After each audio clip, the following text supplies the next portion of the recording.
Good evening. It's Tuesday, the 18th of March, and here's what's making news around the world on World News Tonight. Trilateral diplomacy. East Asian foreign ministers meet in Tokyo for key regional talks. Strengthening alliances. Canada's Prime Minister Carney tours Europe to reinforce ties with reliable partners. Memorial dedication. Bench honors Liam Payne in touching tribute to his legacy.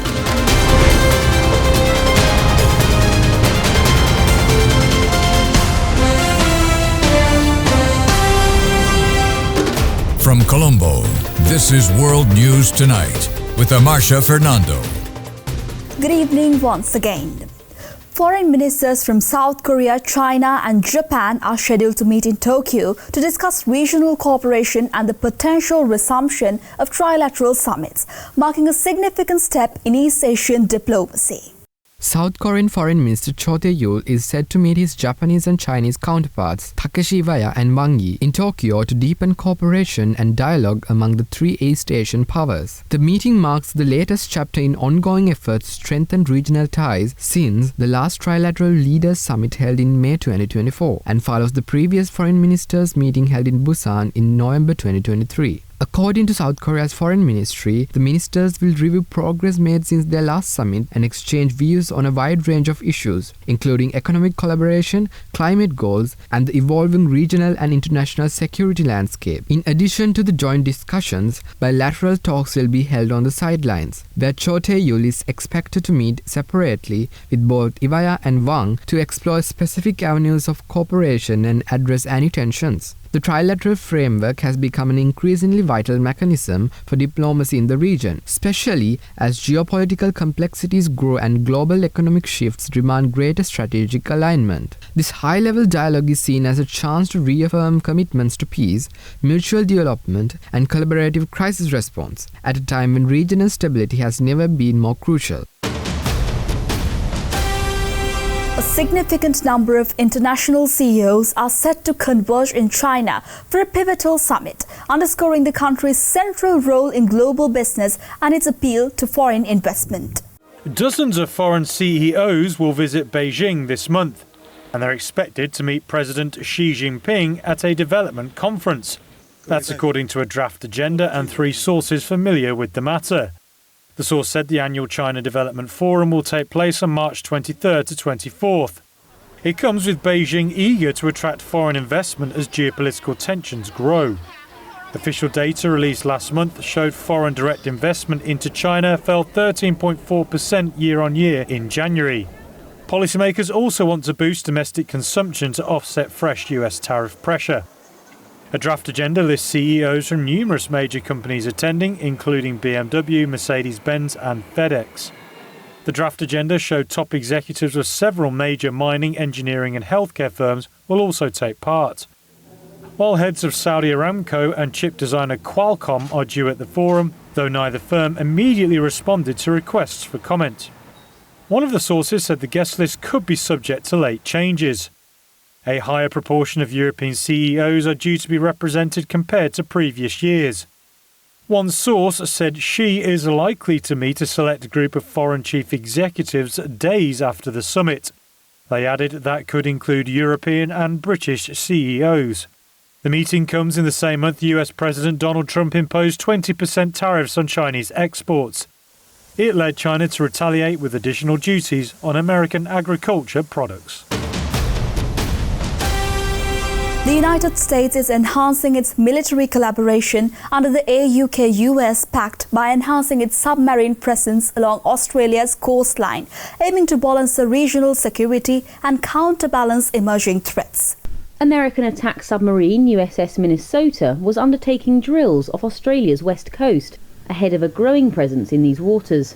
That's under the AUKUS agreement to transfer nuclear submarine capability to Australia. Opening tube 2, stay clear. Australian officials said that by the middle of the year, up to 80 US Navy personnel will arrive at the country's HMAS Sterling base. And in 2 years, with 4 Virginia-class submarines like USS Minnesota there, those personnel numbers will swell to hundreds. The submarine's commanding officer, Jeffrey Cornell. This is the most advanced warship in the world. What they gain is the capability to operate a nuclear-powered, conventionally armed warship. So the things that this brings to our Navy and to every Navy, that has nuclear-powered warships is significant and allows us to operate with essentially unlimited endurance, just limited by food, and be able to do all of the things that our country asks us to do at any moment. The Virginia submarine program has been exempted from US President Trump's Pentagon budget cuts. A top administration official said the attack submarines are, quote, absolutely essential, both to make defending Taiwan viable and to fulfill its obligations to Australia. Under AUKUS, Australia's most expensive defence project, Australia will buy 2 used Virginia-class submarines next decade and build a new class of nuclear-powered submarines with Britain to replace its ageing diesel-powered fleet. US Navy officials said in preparation there are 115 Australians in the US Nuclear Navy training pipeline or on Virginia submarines, plus 130 training for nuclear submarine maintenance at Pearl Harbor in Hawaii, US. South Korea's recent addition to the US sensitive countries list has raised concerns about future bilateral cooperation, potentially impacting defense and technology partnerships between the two nations.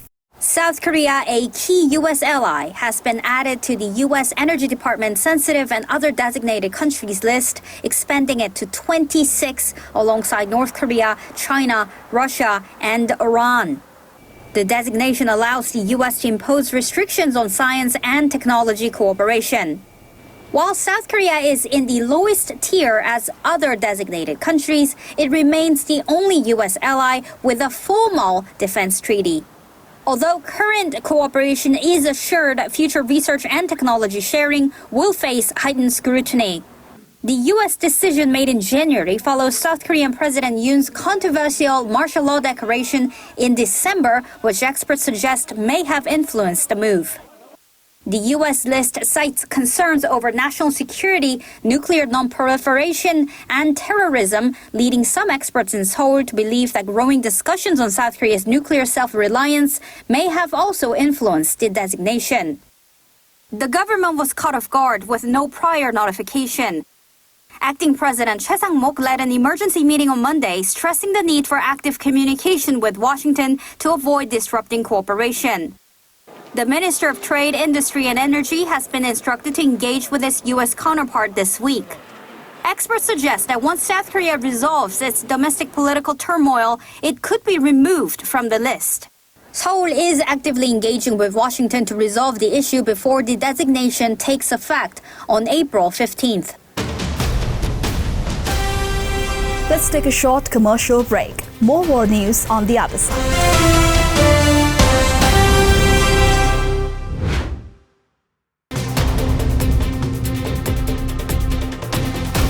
And welcome back. Canada's Prime Minister is touring Europe to engage with reliable allies, focusing on reinforcing diplomatic ties and addressing shared global challenges in the current geopolitical climate. Canadian Prime Minister Mark Carney met with the leaders of Britain and France on Monday during his first overseas visit. His decision to visit Paris and London instead of Washington, as is usual for Canadian leaders, comes after U.S. President Donald Trump escalated trade tensions with both Canada and Europe and floated threats of annexing Canada. It's more important than ever for Canada to reinforce its ties with our reliable allies. Carney met with French President Emmanuel Macron in Paris before heading off to London to meet with King Charles and British Prime Minister Keir Starmer. I, Mark Carney. Carney, a former central banker, became the leader of Canada's ruling Liberal Party this month by depicting himself as an outsider with a history of tackling crises. He argued he was best placed to oversee trade negotiations with Trump, who has threatened additional crippling tariffs on Canada and frequently muses about making the country the 51st U.S. state. In London, Carney made clear those comments were not welcome. We've called out those comments. They're disrespectful. They're not helpful. and they need to stop before, and they will have to stop before we sit down and have a conversation about our broader partnership with the United States. Carney has yet to speak to Trump, and the U.S. president has remained silent about his appointment. Canada has retaliated with tariffs against tens of billions of dollars worth of U.S. imports, but Carney said there are limits to what the country can do. Full stop. There is a limit to matching these tariffs dollar for dollar, given the fact that our economy is a tenth the size of the United States. Carney's visit was met with support by French and British leaders, who also discussed ending the war between Russia and Ukraine. An upcoming call between President Donald Trump and President Vladimir Putin is set to address the possibility of a ceasefire in the ongoing Ukraine conflict, reflecting renewed efforts towards peace negotiations. High-stakes phone call between U.S. President Donald Trump and Russian President Vladimir Putin is set for the two leaders to discuss ending the 3-year war in Ukraine. Trump, who is trying to win Putin's support for a 30-day ceasefire proposal that Ukraine accepted last week, expressed optimism on Air Force One during a Sunday night flight back to Washington. We want to see if we can bring that war to an end. Maybe we can, maybe we can't, but I think we have a very good chance. Trump also told reporters that territorial concessions by Ukraine and control of nuclear power plants were expected to be key talking points with Putin. Well, I think we'll be talking about land. It's a lot of land. It's a lot different than it was before the war, as you know. And we'll be talking about land. We'll be talking about power plants. Because that's that's a big question. But I think we have a lot of it already discussed very much by both sides. You'll ask him. Ukraine and Russia. Trump didn't mention specific power plants, but he was most likely referring to Europe's largest, the Russian-occupied Zaporizhzhia facility in Ukraine. Both Russia and Ukraine have accused each other of risking an accident at the plants. On Monday, the Kremlin confirmed that Putin would talk to Trump by phone on Tuesday. The United States has deported alleged gang members to El Salvador, despite a court injunction sparking debates over legal processes and human rights consideration in deporting policies. Isn't the trailer for a Hollywood blockbuster? It's the grim reality of over 200 alleged Venezuelan gang members. The United States deported them to El Salvador on Sunday after President Donald Trump invoked a controversial wartime act. The U.S. Secretary of State Marco Rubio announced the deportations on X. We have sent 2 dangerous top MS-13 leaders plus 21 of its most wanted back to face justice in El Salvador. Also, as promised by POTUS, we sent over 250 alien enemy members of Tren de Aragua, which El Salvador has agreed to hold in their very good jails at a fair price that will also save our taxpayer dollars. The very good jails Rubio mentions are a 40,000 capacity maximum security prison, part of El Salvador's violent crackdown on gangs. Inmates will be detained there for a 1-year period that could be renewed, said El Salvador's president Nayib Bukele. The deportations took place despite a judge's ruling to suspend the flights temporarily, including those that were already in the air. The White House said that the order had no lawful basis. Oopsie, too late, wrote on X Bukele, adding a laughing emoji to his tweet. To push the deportations, Donald Trump invoked the Alien Enemies Act. The 1798 wartime authority has only been used 3 times before, most recently in the Second World War, to justify the detention of Japanese American civilians. Venezuela said it rejected the use of the U.S. law and that it violated the rights of the migrants. Public outcry intensifies as communities demand justice following a deadly nightclub fire, highlighting issues of safety regulations and accountability in public venues. Anger boiled over in North Macedonia on Monday as people smashed up a pub said to belong to the owner of a nightclub where a fire had killed dozens the day before. The blaze broke out during a hip-hop concert at the Pulse nightclub in the town of Carney at around 3 a.m. local time on Sunday, when sparks from flares set a patch of ceiling alight. The incident has shattered the town of 25,000 people, 50 miles east of the capital, Skopje. It brought thousands of people to the central square on Monday, who mourned together and comforted grieving families. The crowds also demanded justice for those killed and an end to the corruption that they say was behind the country's worst disaster in years. Prime Minister Christian Michalski called the deadly blaze a mass murder. He told reporters there would be no mercy for all those responsible. Aerial footage of workers digging a line of fresh graves in the town cemetery highlighted the tragic outcome of the incident. Officials said the nightclub's license was illegally obtained and that the venue lacked fire extinguishers and emergency exits. More than 150 people were injured. Authorities said they have arrested about 20 people in connection with the fire, including government officials and the nightclub's manager. People who were missing loved ones queued outside the hospital to give DNA samples on Monday in case their relatives were not immediately identifiable. This man who lost his son blamed the club for having no regard for people's safety. Young lives are gone, he said. Who will give me my son back? No one will. Runners in a recent marathon paused at the start line to observe a moment of silence for Pope Francis, demonstrating global solidarity and concern for the pontiff's health. 30,000 runners stand still for 42 seconds. It represents 1 second for each kilometre of the Rome Marathon. This symbolic gesture is to show support for Pope Francis, who has been in hospital for over a month now, recovering from an illness. A spokesperson for the race said that the pontiff had always endorsed the marathon. To make 42 seconds of silence just to feel him part of this marathon. The Vatican marked a halfway point in the race, which began at the Colosseum and finished at Circus Maximus, an ancient Roman chariot racing stadium. The winners of the Rome Marathon were Robert Ngeno for the men and Betty Chepkwony took the trophy in the women's race. This marked a double Kenyan victory, cementing the country's reputation for producing long-distance winners. Let's take a short commercial break. More world news right after this.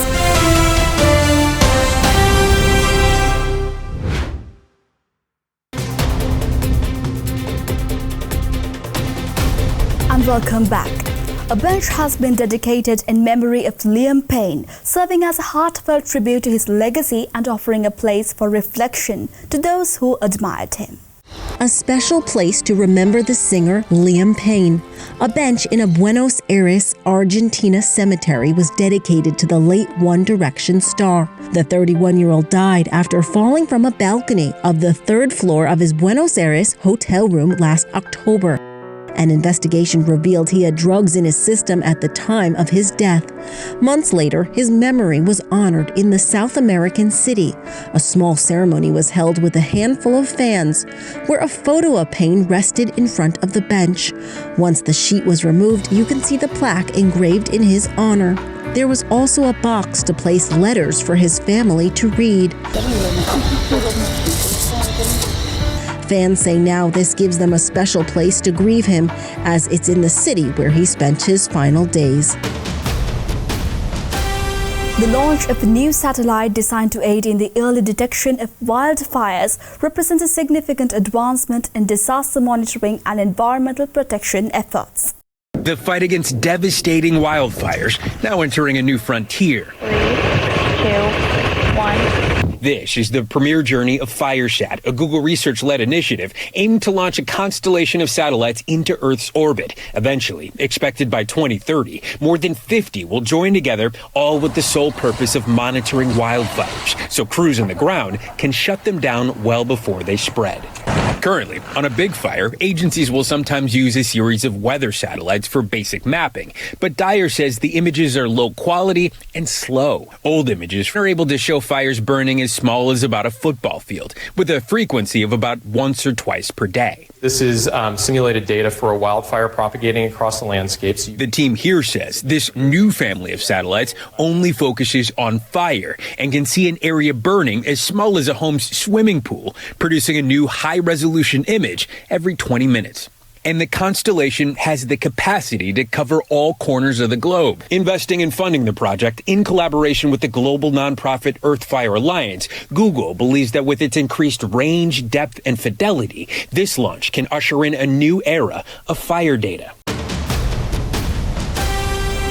Recent research reveals that sensory neurons responsible for detecting sweet taste can surpass those for bitter taste, providing new insights into complexities of taste perception. As fruit flies are often used as experimental models, researchers created genetically engineered fruit flies that are vitalized when their sensory neurons are activated. When their sensory neurons for sweet taste were activated, they suppressed the sensory neurons for bitter taste. On the other hand, when sensory neurons for bitter taste were activated, those for sweet taste were not suppressed. This is because sensory neurons for sweet taste can control those for bitter tastes. When sensory neurons for sweet taste are activated, those for bitter tastes are suppressed due to the electric field from the sweet-activated sensory neurons. As a result, when there are bitter and sweet tastes at the same time, the bitter tastes are eliminated. The researchers explained that this principle could be the reason why black coffee tastes bitter, while coffee mixtures with sugar taste less bitter or fruit juices taste less sour. As a mechanism of the suppression interaction among sensory neurons for taste has been uncovered from fruit fly experiments, researchers expect that this will help with experiments on sensory neurons of different species, including animals and eventually people. And that's a wrap from all of us on World News Tonight. Stay tuned as Anuradha Vikramasinghe will join you next with the Nightly Business Report. I'm Amasha Fernando, and we leave you with the dazzling scenes of tango dancers swirling in tribute to Pope Francis outside his hospital. Thank you for watching and have a good night.